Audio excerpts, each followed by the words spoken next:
তৃণমূল কংগ্ৰেছৰ উদ্যোগত আমি এটা বিশাল বাইক ৰেলীৰ আয়োজন কৰিছোঁ আৰু এইটো বাইক ৰেলীটো চাই আমি আজি অনুভৱ কৰিব পাৰিছোঁ যে কোকৰাঝাৰ ১ নং কোকৰাঝাৰত শেষ হাঁহিটো আমাৰ সন্মানীয় সভাপতি ৰিপুণ বৰা মহাশয় মাৰিব, গৌৰীশংকৰ চৰণে মাৰিব, সুস্মিতা দেৱডাংগৰীয়ানী মাৰিব।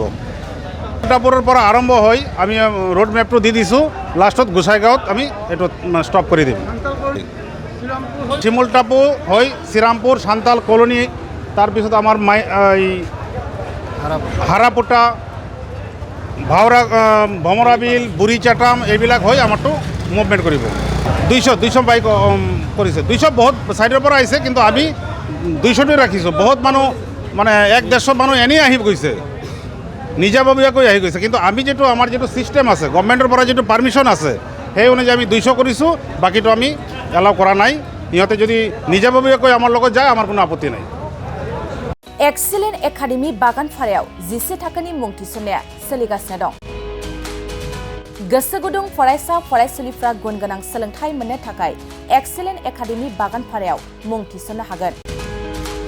बाक्सा जिल्लानि बागानफारा सारियालिनि सानजा फारसे थांनाय लामानि साखाथियाव दं एक्सिलेन्ट एकाडेमि बागानफारा। बे एक्सिलेन्ट एकाडेमि बागानफारायाव नांगौबादि गुन गोनां सोलोंथाइनि राहा दं। थिखानाय आयदा हिसाबै इंराजि आयदाखौ लाथारनांगोन।